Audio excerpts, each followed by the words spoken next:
We are live. Welcome back inside the factory. Today, I'm pumped about our guests. We got Nathan Laliberte from New Hampshire, former student, current coach, gearing up for the PLL. Welcome to the show, my friend. What's happening, Joe? Pumped to be here. Good as always. Yeah, I love to hear it. I know you've been pretty busy lately. We'll try to be efficient, but give all the people kind of a brief background on you, talk some college lacrosse, get into some face-off factory stuff, and then see what your thoughts are on developing the next generation of face-off athletes. There's a lot of them coming up for sure, but a little background here. I grew up in New Hampshire, born and raised. Met Joe probably around, say, 7th, 8th grade, back when I was just starting to get into facing off. Had a bunch of mentors to the game. Got recruited very early on in the process before the rule change happened. In 8th grade, I was taking tours to all the Big Ten and ACCs. Went with an under the radar pick. Ended up committing to Bryant with Coach Pressler when I was 14 as a freshman, and rode the wave ever since. And I didn't look back. Struggled with some adversity along the way in terms of injuries, but we made it, and I wouldn't have changed it for the world. Yeah, well, I'm excited to dive into all that stuff. Just college lacrosse, we'll jump in there. Great action this weekend in round one. What are your thoughts on kind of the face-off matchups we saw in round one? Any you're looking forward to in round two, and maybe just general ideas on what's to come in the next round of the NCAA tournament? Yeah, big name that comes to mind for me is Johnny Mullen. That Syracuse unit. He's been dominating there. Another Massachusetts guy, factory guy. I would love to see him continue to dominate here. He's got a bright future ahead of him. He's still very young in his college career. So he can make a real big name for himself as he continues to climb that ladder. Other than that, I think Jared Chenoy over at Richmond is a sleeper too. I think he has a lot of fight in him. I think he took it to Wambach a little bit in that first round, but it goes both ways. It's really not about the matchups for me. I think it's more about who can beat the whistle on that day, because for now it's really, you're not doing the quick whistles. You can get into your opponent's head easily, now in that little pause, but it's not about who you're going against. It's about that whistle. If you can beat that whistle on that day, you're going to be in good shape if you bring that mentality. Yeah, I completely agree. I think the breakdown between Chenoy was around 40 and change, and Wambach was a little over 60 plus. Obviously, the violations, they didn't go against each other every rep. But that was a good matchup. I thought Ross Prince really impressed from Georgetown. He's freshman. Really good. He's really good. Towson did a good job kind of bounce. What? I think personally, Georgetown isn't the team they are without Ross Prince.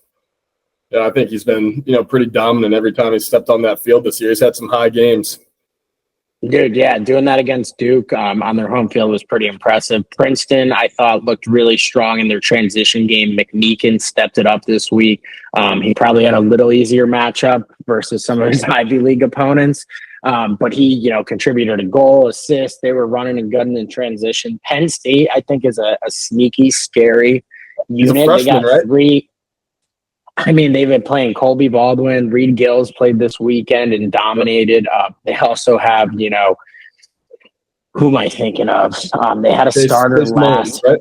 Chase Mullins is there too, right? That's three really good options. They kind of gave it to Colgate, and they needed that boost because Colgate gave them everything they could handle. Cascadden was a beast again for Cornell. Will Lynch bounced back from Mullins smacking them up pretty good in the ACC and dominated Ohio State to kind of kickstart that. Maryland, they had Shea Keithler did pretty well. The other guys were under 50%, but Air Force gave him a fight. And I think, as you said, Mullen really flipped the game in the Cuse game yesterday, and Harvard let that one slip away. I was, rooting for those guys, being a former coach there. But that was tough. And then, in D2, we saw Limestone go down, Tampa won, Adelphi won, and St. Anselm won. So that's going to be a really, really good Final Four, I think. And then in the D3 side, too, Salisbury slipping out. Salisbury slipped out. Tufts they beat St. Lawrence, but Patty Condon, who we both know, did really well against a strong Tufts unit. Cortland, New York was a good game. Cortland's going to play RIT in the battle for upstate New York. I think that's going to be a great matchup. RPI is sneaky strong. They got one of our boys, Angelo Venuto, there. Gettysburg inched on. Christopher Newport had a strong win over Lynchburg. And yeah, like you said, Salisbury Bowdoin, taking too. the L. Can't forget about Bowdoin. Yeah, Bowdoin beat up on Amherst. They have 3 good face-off guys as well. They're going to be a dangerous team, but I think we're down to, the Elite 8-ish. No, I think 2. Yeah, Elite 8 for D3. So it should be a fun rest of the month. I'm excited to watch the game. Quick. Yeah, what would you say your went matchup? I know, dude. I know. Who would you say your matchup to watch for this weekend is? We got 4 great games in D1. What do you think the marquee face-off battle is going to be? Oh, I don't know. I mean, if Penn State rolls with the freshmen again, I think that's going to be, one to really watch to see if the freshmen can kind of handle that power, under the lights. I think that's going to be a real good matchup. I really like seeing that underdog mentality going into games, and, he's got nothing to lose. So if he can, get that spark again, I think Penn State can make a real big run. Yeah, Penn State, Notre Dame might be the face-off matchup of the weekend. I think all of these are going to be good battles, but I agree with you. If they stay hot and Will Lynch stays hot, it's going to be like a clash of the Titans this weekend. That's a sneaky, really good second-round matchup. I really like Richmond too. I really like Richmond. One of my old coaches is there right now, and he does a great job with those guys. And I think Jared Chenoy is another sleeper guy. He always has been. I met him back when I was doing the Ballers camp. So Ballers is Bryant, Lehigh, Richmond, and St. Joe's. And I remember me being there. I actually was just recovering from my second ACL, and he had gotten hurt pretty bad. I think he maybe tore a ligament in his ankle, broke his ankle, something along those lines. And he was all wigged out, nervous. And, I've kind of been, thinking of him ever since and tracking him. And, I really, think he's going to be a guy that, could turn some heads and help Richmond get to the next round. I agree, but I'm going to call your bluff here. Last time they played, Cornell went 70%. So I do, and it was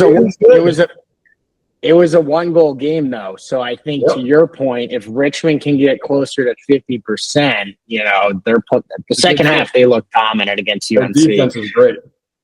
They're very good everywhere, right? They can score, they can defend, they ride.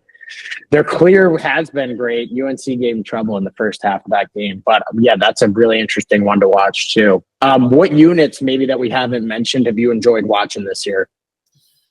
For me personally, I'm going to call out my Bryant guys, JJ, sitting under, myself and Jacob Alexander. He had a lot of eyes on him, and I think he rose to the occasion along with the freshman coming in, Jordan Hernando. I think he did very well supplementing JJ. He had a couple of double-digit win games. So, I'm just going to give a shout-out to my Bryant guys for really stepping up this year and, getting back into that American East tournament. Unfortunately, they went 70% right about in that championship game and fell short to Albany. But, I really think that they held their own all year long and, really rose to the occasion from what people thought would have been a rebuild year for them. So, just a little shout out to those guys. I do think that, turning some heads a little bit here in the shift. I think Lehigh did very well. I know they didn't have the best of seasons, but Sean Dow having another All-American season, fighting a little adversity. I think he did very well on that stage as well. So, a couple under the radar teams. I really think a lot of strong face-off guy comes from, outside of the ACC Big Tens. So I think that, a lot of, the mid-major, so to say, face-off guys, could compete with these ACC Big Ten guys, if not, dominate them a little bit. Yeah, the ACC, I would say, was the strongest.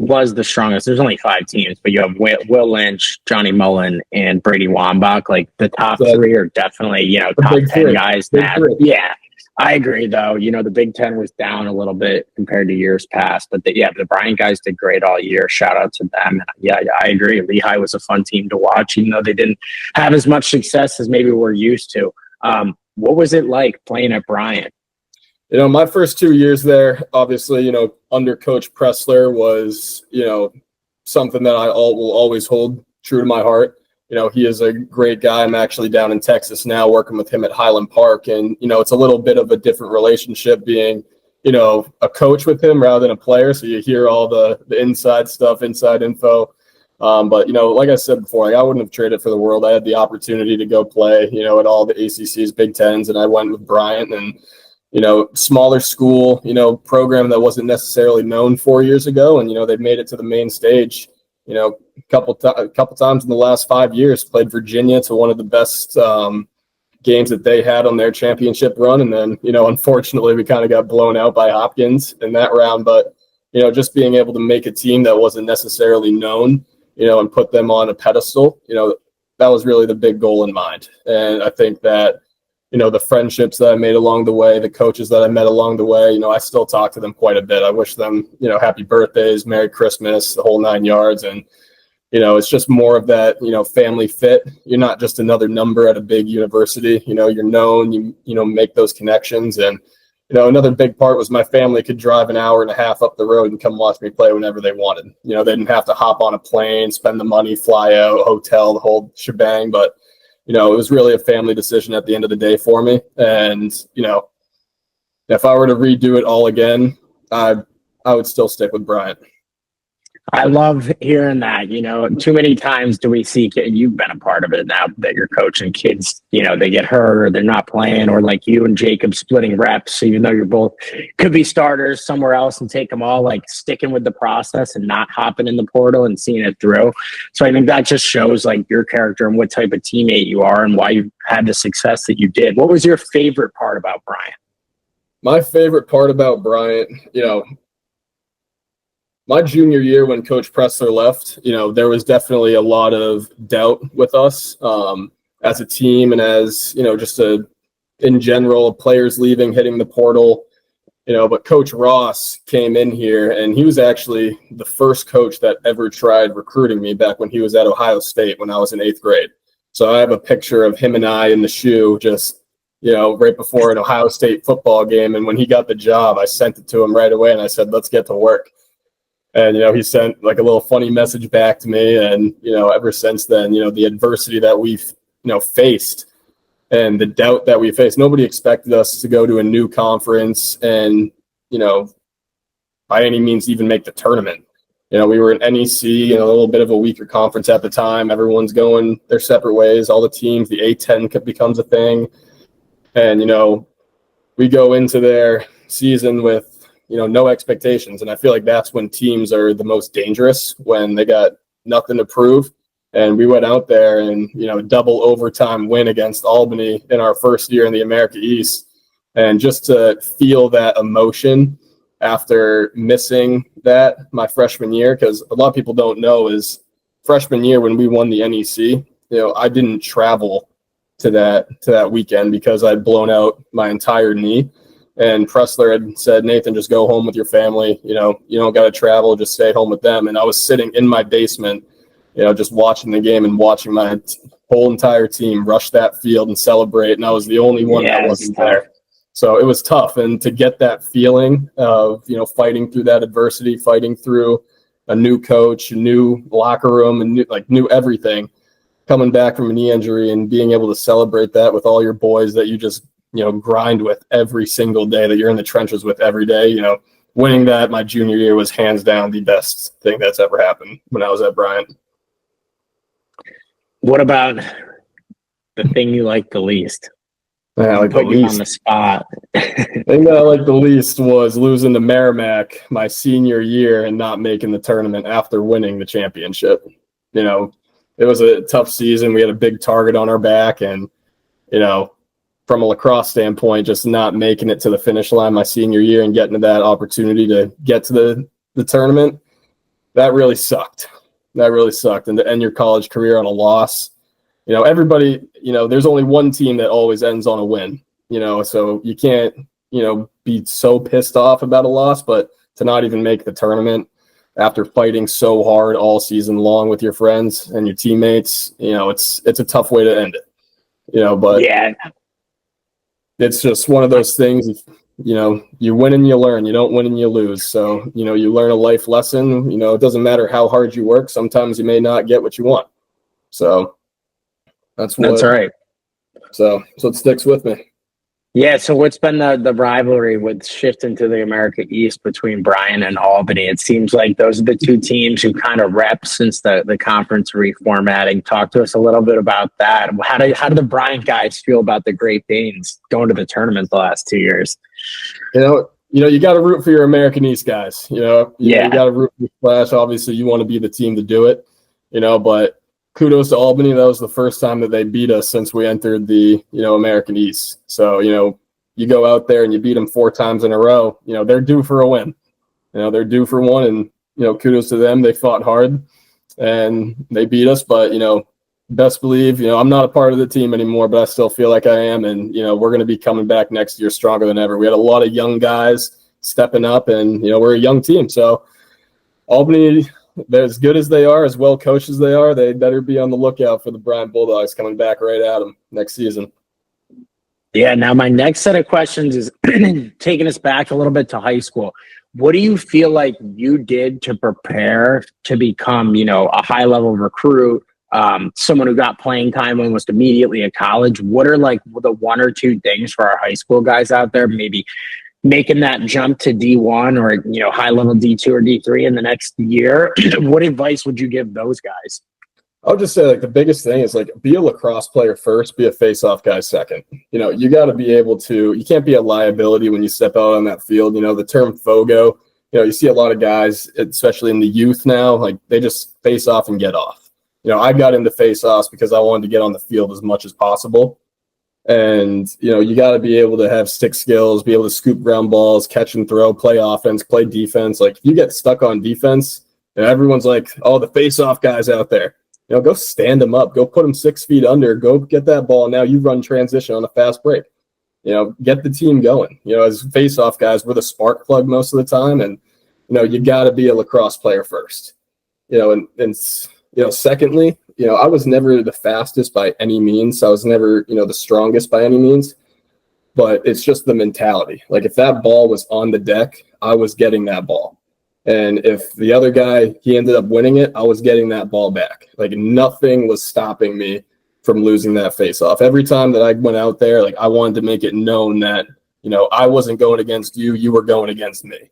And, you see a lot of kids start to shut down nowadays when they lose a couple face-offs here and there. But it's yeah, you may lose, 3 face-offs in a row, but you best believe you're getting the next 10. You can't shut down ever. Face-offs, in my opinion, are one of the biggest mind games in sports.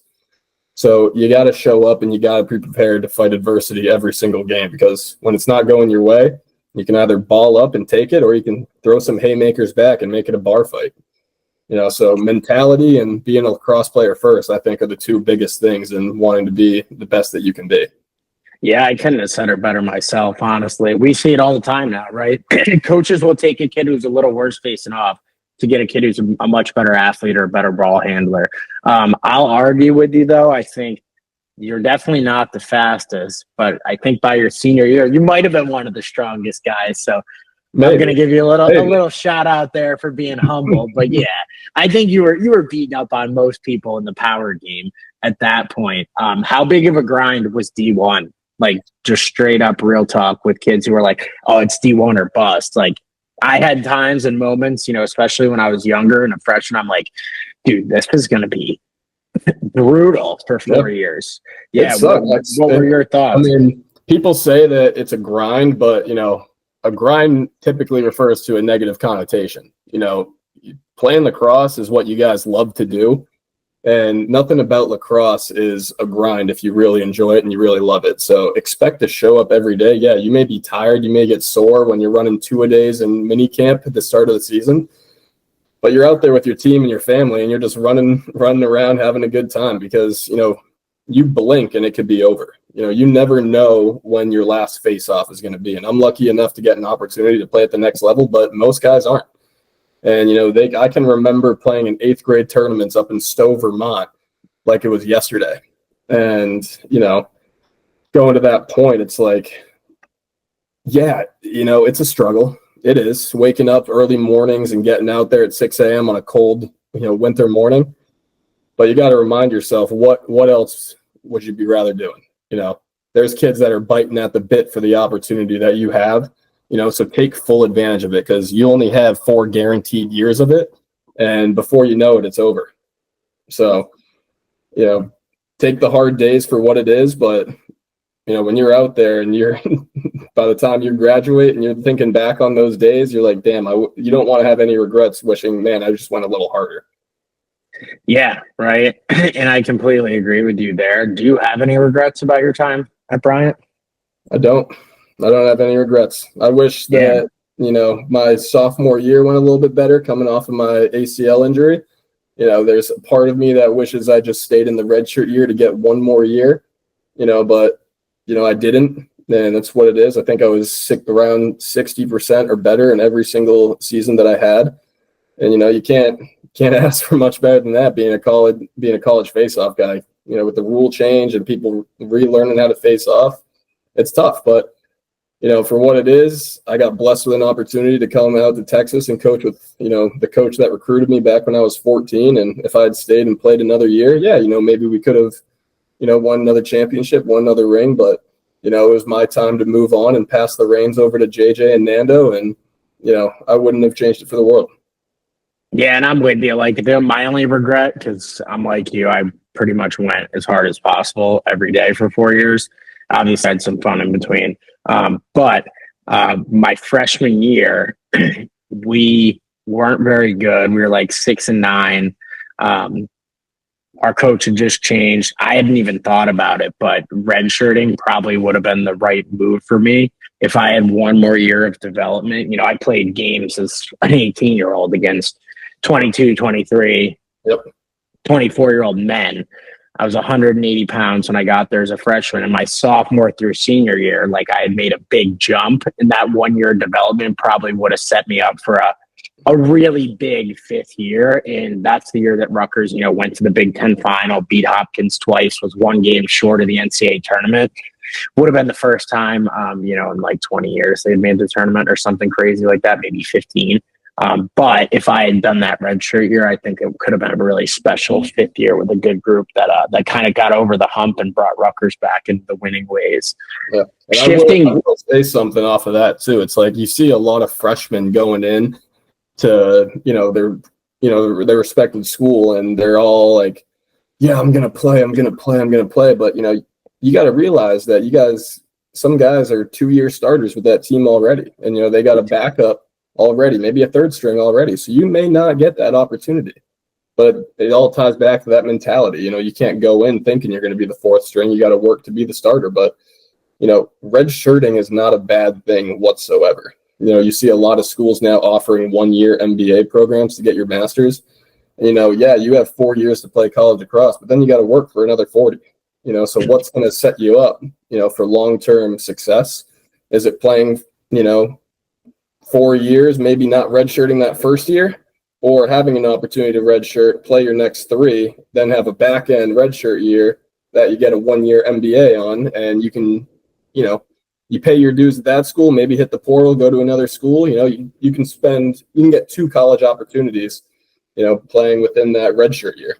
So it's just another opportunity to really grow as a human, aside from lacrosse in itself, and get as much experience as you can, in your college life.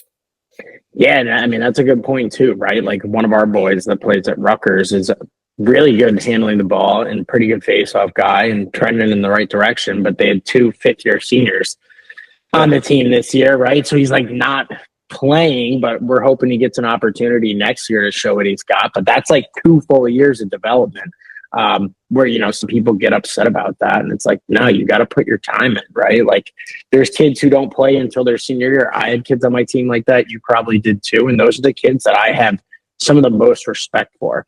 Yep. And sometimes they end up being the best players too, because they sit behind and get all the reps. Next thing you know, they get their opportunity junior, senior year, and they're, having All-American years. So it happens. Yeah, now let's dive a little deeper into you, Nathan. You kind of talked about your lacrosse path. Let's just go with some of our quick hitters. What's your favorite TV show, or what are you watching right now? Right now, I've been really interested in Suits on Netflix. I've been watching that like crazy at night. I get home from coaching late, still got the adrenaline flowing, so I just throw on that to calm me down. So been watching that. You can't go wrong with South Park or Family Guy too to get a good little laugh in. So I would say that those 3 shows are probably my most watched right now. Favorite sports movie? See, I had a hard time thinking about this one. I'm a hockey guy at heart, so saying Miracle, is typically cliche, but I think Remember the Titans may be, a top one too, a little sleeper pick on some of the higher pedestal ones. So I would say I couldn't end up deciding between Miracle or Remember the Titans, so I'm just going to say both. Because I'm a hockey guy at heart. I watched that movie maybe 100 times. So, yeah, I'm probably going to have to go with Miracle. What about favorite other sports? Hockey. Hockey. I started playing hockey when I was 3 years old. My dad on my 3rd birthday, I don't remember it obviously, but he put me on skates and brought me out to the rink. It was just me, him, and this figure skater out there that were just skating around. And my dad said he put me in, the full pads, whole shebang, and he had me skate around. And I was falling. He said I fell 5 times and I kept getting up. And then by the 5th time, I was, moving around on the ice pretty well. And then the next day he signed me up for Mini Avs, which was the first team that I ever played for. So, I'm a hockey kid at heart. I had some college opportunities, but, being committed for lacrosse at such a young age, I just continued to ride that wave. And, a few people that I played with growing up are actually in the NHL right now. So they took full advantage of that and they rode with that. And, kudos to them. Shout out Matt Boldy playing for the Minnesota Wild right now. He's tearing it up. So, I would say, hockey for me is, if I wasn't playing lacrosse, it'd be hockey all day long. Yeah, not to get off tangent, because I have a few more quick hitters for you, but same thing. Playing high-level AAA, especially in New England area, there's going to be future NHLers that you're playing against, like we played against Johnny Gaudreau and JT Miller and guys like that growing up, and it never got Vince Trocheck, never got any easier. Fun facts. Fun facts. I had 3 knee surgeries. Not so fun, but I've had 3 knee surgeries. I'm currently trying to hit every single national park right now, trying to get big outdoorsman, love hiking. So I'm trying to get to every single national park. And really, I'm a straight arrow. Nothing too keen out of me into working out, all that stuff. But I think hitting every single national park is definitely on the bucket list for me. Love it. Who's your favorite pro athlete of all time? Pro athlete of all time. Kobe Bryant. Kobe Bryant 100%, and that all ties back to the mentality piece.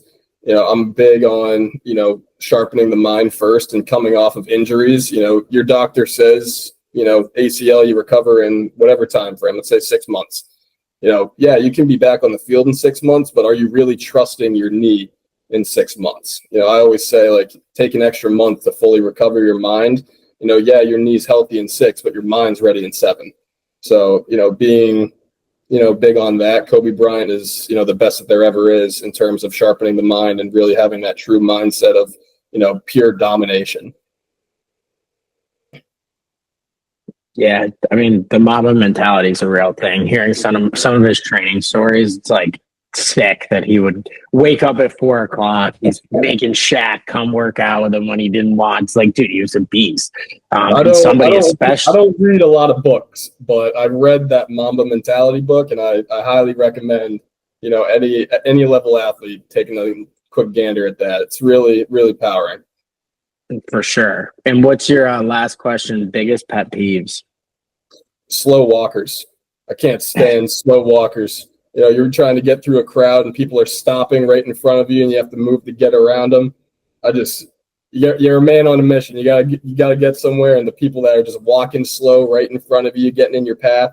I just want to run. Thanks. That's too funny. I get impatient too. Slow drivers irk me a little bit. Long lines are tough. That's my least favorite thing about traveling on the weekends is dealing with the lines. The airports, people that don't know how to do their jobs. Oh, yeah, you got to get pre-check and clear. It's the best investment you can make if you're traveling every weekend. The one thing about Canada's pretty bad with the lines, though. I will say, playing in the NLL, if you end up on the Mammoth like next year and you go to Canada, you'll see exactly what I'm talking about. It's just a little less efficient. People move at a little slower speed. It's tough. Got to be polite in Canada, though. That's right. That's right. Now talk to us about Face Off Factory in Texas. What do you guys got going on down there? I know you've been been pretty consistent with your numbers in the Dallas area. You're coaching at Highland Park. Kind of give us the rundown on what the scene's like face off wise down there.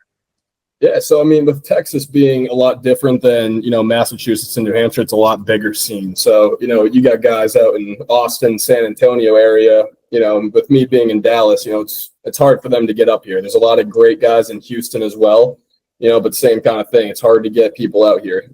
When you're living in New Hampshire, Massachusetts, you're driving at most maybe an hour and a half to get to all these clinics. So I got one kid that's driving 3 hours every single week, just to come get an hour and a half of work in. And, he's taking full advantage of that. It started out, back when I was doing FOF North, when we started that, and was it my sophomore, junior year of college? Started that and had a great growing out there. So, you go to a different state and, it's really hard restarting. You have all your guys back home and, you become good friends with them and help them the best they can. And then it's a whole restart. And the guys out here have really bought into it. It's hard having a coach already and then having somebody new coming in, not necessarily switching you up, but teaching you a lot of new things that you may have not learned before. So redeveloping the muscle memory and, the mentality piece, so big shout out to the guys in Texas for really buying into what, I've been teaching them. And it shows because a lot of these guys, especially these 27s that are going into the recruiting year, Owen Leszewski and Tristan Warburton, they're going to have some real standout summers. I got full faith in those guys. They both just competed against each other in the Texas State Championship. And Nice. it was a pretty even matchup. But these guys fight, man. They're some tough guys in Texas. They really are. Yeah. What have you learned about the Texas lacrosse scene in the past year or so since you've been there? So Texas necessarily isn't really a hotbed for lacrosse yet, but I think it's the next hotbed for sure. You got California as, the state that's becoming the hotbed. And these parents down here and these players are really passionate about the game. A lot of football players too. They're picking up a stick and playing. The passion down here and the investment that they're putting into the sport is really unlike any other because, I was spoiled being in New Hampshire and being in the New England area where lacrosse is a very hotbed sport. Down here it's football and, I personally have never seen commitment from parent and players unlike any other for, the sport. And, at the high school game, I think we were at like almost 3,000 people. At the Texas State Championship game, and you go to a New England high school game, you may get a big crowd, but we're close to filling out a Texas football stadium, and these things down here, they're close to college level stadiums at the D1 level. So a lot of people, especially in the youth, they care a lot about the sport, and just to see it grow on another level down here, there's going to be a lot of, really good players that are going to be coming out of Texas real soon. And there's already a lot that came out of Texas already. Yeah. Everyone be on the lookout. Texas is coming. What's your favorite story as a student or a coach? At a face-off factory event. I think that night, you know what I'm talking about, that night at Harvard when the four of us, you and then four guys, we were getting a little scrappy with each other, and then we ended up battling out. I think you know what I'm referring to. Who battled it out? It was, I don't want to name any names or anything, but we all got into it with each other. It was like a little four-way scuffle, and then we all, dapped each other up, and we were all good. And then we just kept you can say the names. I think I know what you're talking about. We used to do like the high level college reps, like just the tight squad. Who was it? So it was me, Caleb Hammett, the Drip Gang, John Dixon, Harry Friedman, and one of your Harvard guys at the time. And we were doing like the team face-off kind of thing. Oh, yeah. Yeah, we were all fighting for ground balls. Then we just started hacking at each other, and we all started getting into each other's faces and everything, and you had to calm us down. And then we all got after it. And then, hey, we all ended up going to D1 schools at the end of the day. So, Face-Off Factory, as much as we want to compete and get in each other's faces, we're a brotherhood, we're a family at the end of the day, all looking for the same goal. And I think that really, stood out more than the rest. Like, you could say, like, going to all the weeklies and, seeing everybody winning the weeklies and, this and that, the showcases. But, when you got a group of guys that are getting out for the college reps outside of all these events and, working hard and competing on the same level as you would in a game, just to see that and then come back as a little family and a brotherhood saying it's all good and we all help each other get to the next level. I think that's really what Face-Off Factory embodies the best. We're going to compete. We're going to get in each other's faces. There's going to be tough love, but at the end of the day, we all got the same thing in mind and we're all helping each other get there.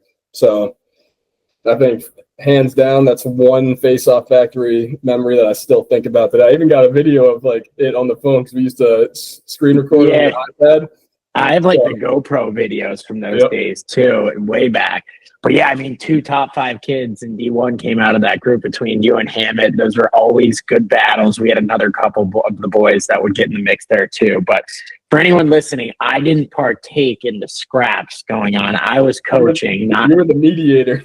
Yeah, not fighting. But when I take reps, and Nate and I are just talking about prepping for training camp before we clicked record and hopped on the call.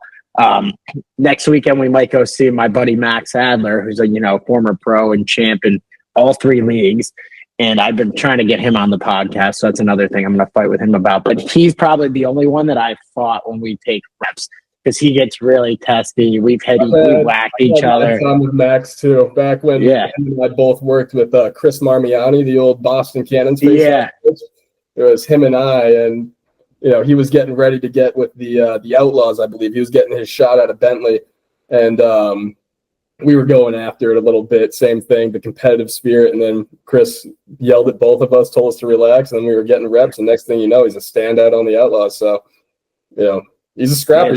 And that comes back to the mentality. You got to have heart. You got to have competitive spirit. And at the end of the day, it's like you're all trying to get to the same goal. So help each other out as much as you can.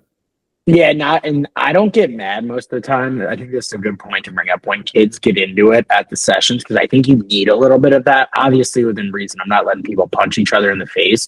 But if people are talking trash and getting chippy, that's how a game should be. And we talk about Kobe, dude, he was chirping everybody he was playing against, saying personal stuff to win that mental game. And not that, Nate and I are saying you should go out there and talk trash to people you're playing against.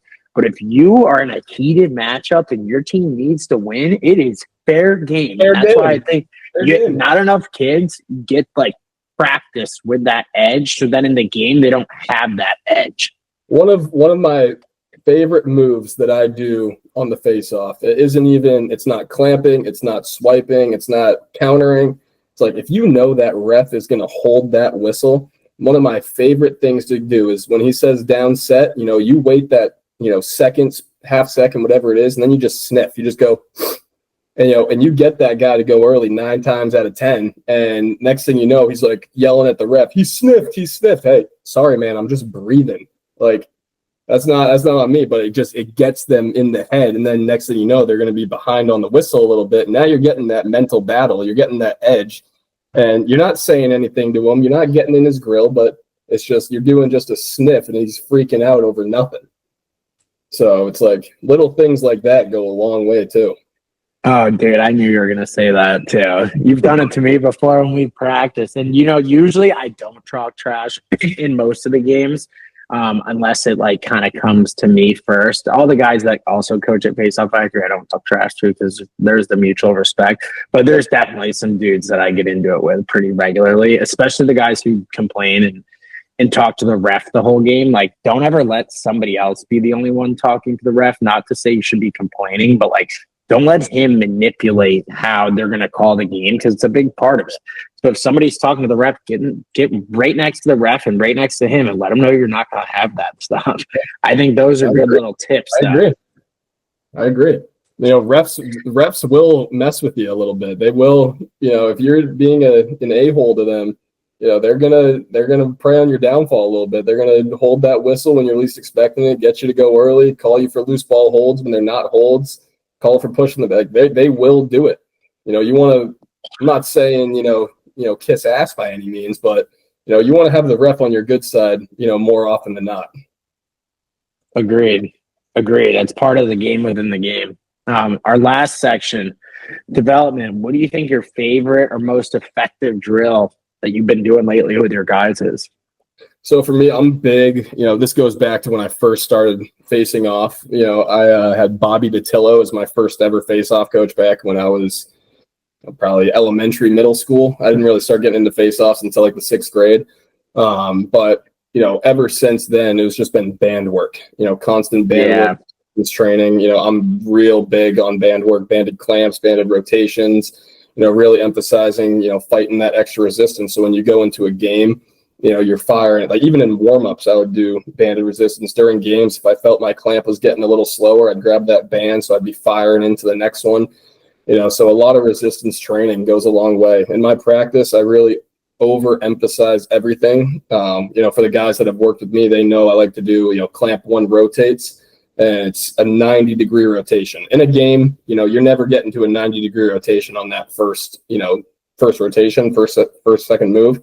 But it makes going to a 45 a lot quicker, a lot stronger, a lot more effective. With that, and then, a lot of my guys know the bench press walks. I got that from my coach, Coach Broderson.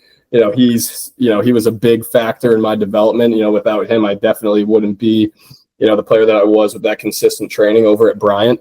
But his staple was the bench press walk. And for those of you that know what that is, and what it feels like when you're going, 20, 30, 40 yards, you guys are troopers, because it's not easy. You're prepping for war every single time you practice, and you want to really feel that fatigue, because it's easy just to go down, set, whistle for an hour, but when you make it a workout and you're sweating bullets and you're getting tired, that's where the real improvement comes. So I would say the banded work and definitely those bench press walks are a big staple in my training. Hell yeah.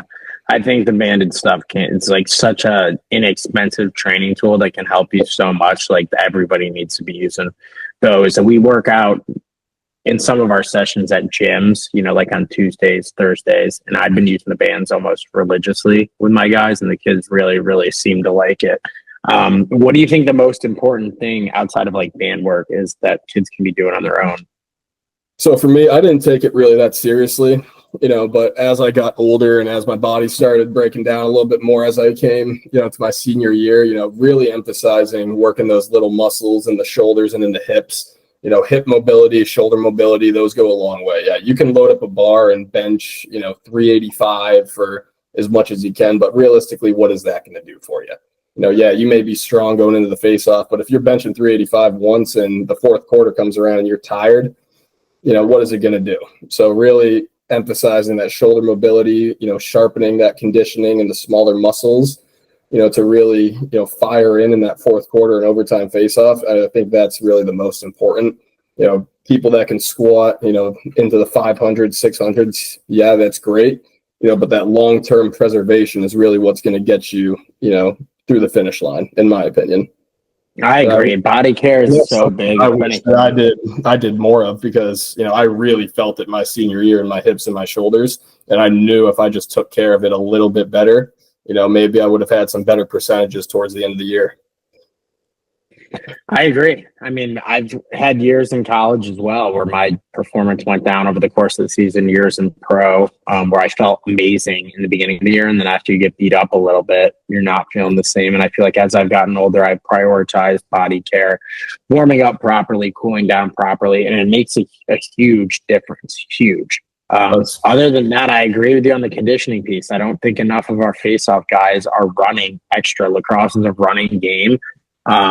If you want to go take live reps with your friends, and this is something Nathan and I will probably do this week when we go live, take 5 minutes of reps, do 5 minutes of running. Take 5 minutes of reps, do 5 minutes of running, right? You do that 3 or 4 times, you're talking 45-minute workout. If you go 4 times, 4 quarters, you're getting a lot of face-offs, more than you would probably take in a game, and you're getting your conditioning in and practicing when you're tired.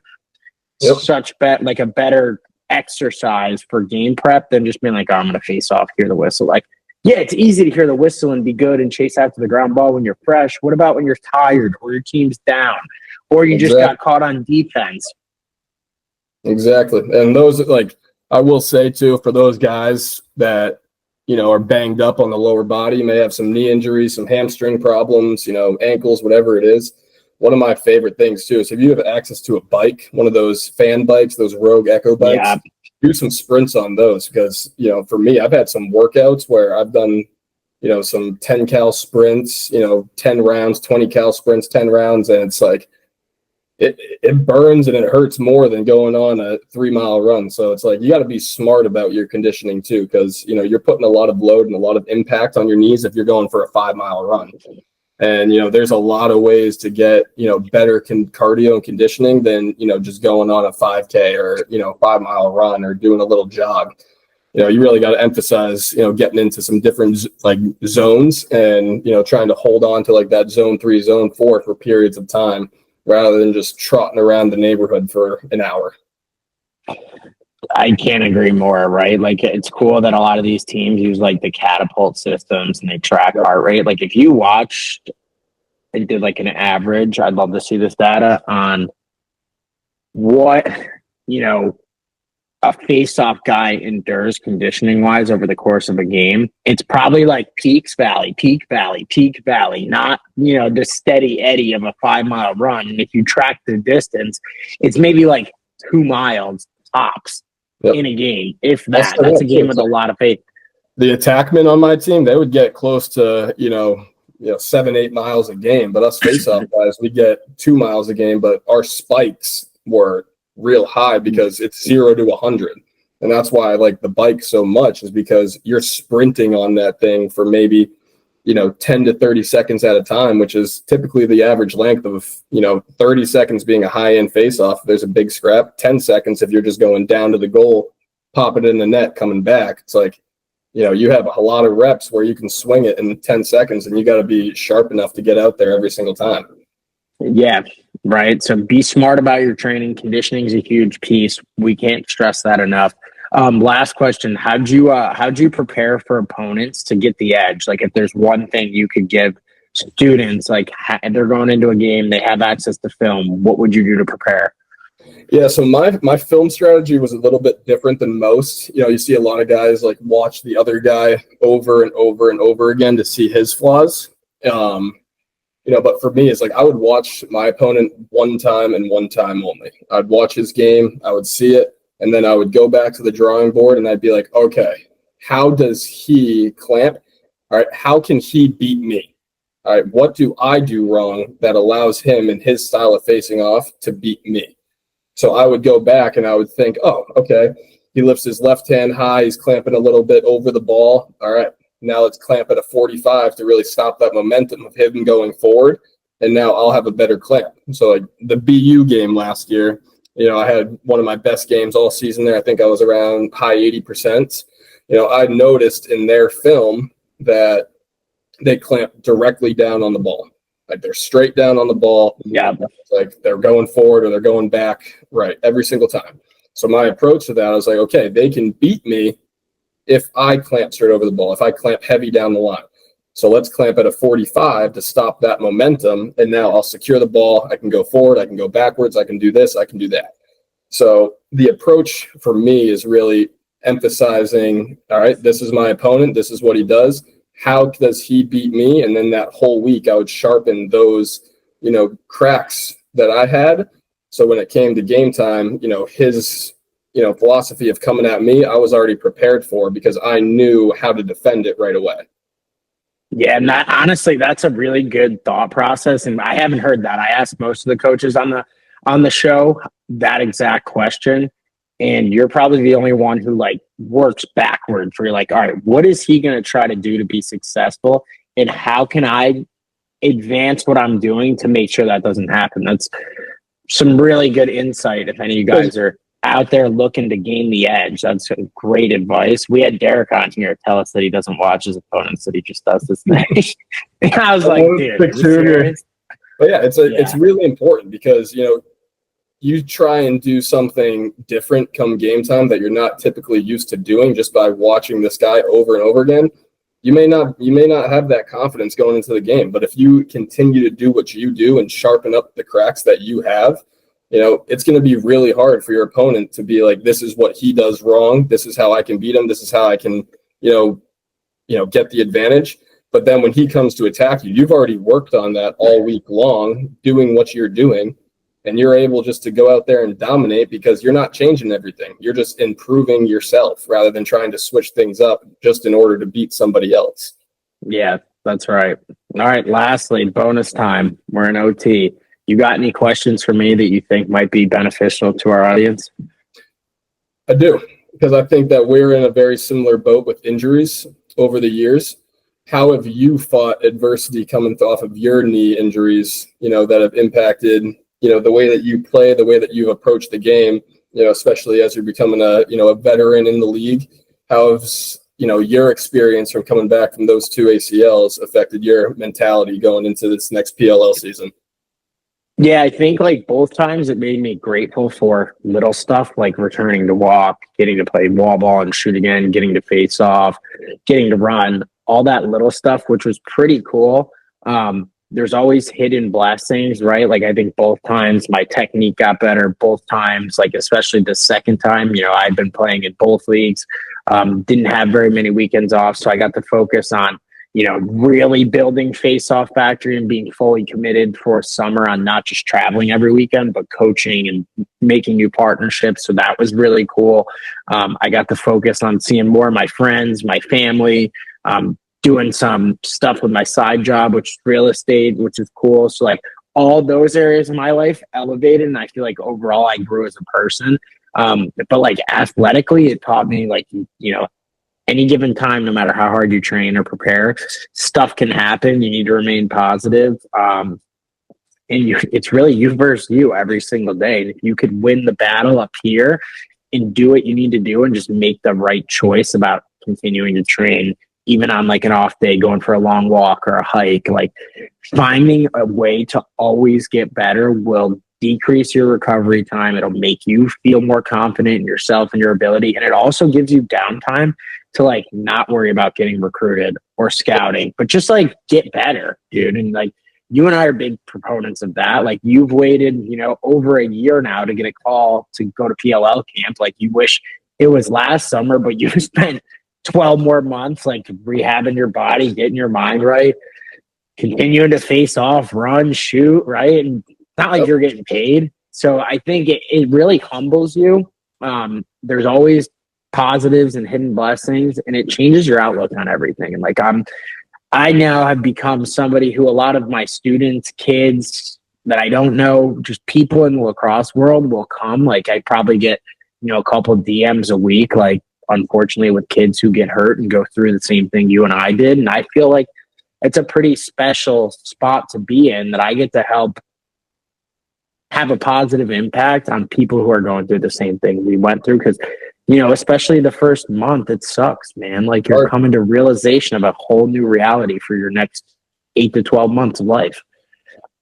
Couldn't agree more. I think you really nailed it on the head because, one of my biggest things is, you walk through hell with a smile and you become the most feared man in the room. There's really, it's true. And, after my second one, I really thought about hanging up the cleats for good. It's tough, but when you got a guy like you that's going through it, and there's many other athletes in this world that go through it and facing that same adversity, it's easy to ball up, but sometimes a break is the best thing for you. Like you said, you just elevate all other aspects of your life and you come back a completely new person for the better.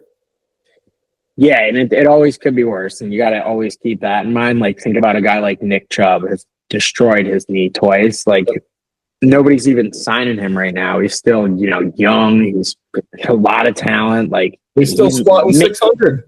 Dude, and he's missing out on a lot more money than you and I were when we were hurt, right? So like it always could be worse. It always could be worse. But I appreciate you you hopping on today. This was a really fun one for me and a cool one to, you're my first, Derek, I guess, and Michael are kind of, students. You're my first long-term student that's become a coach that we've had you on here. So I appreciate it, man. I'm looking forward to seeing you this week and banging heads.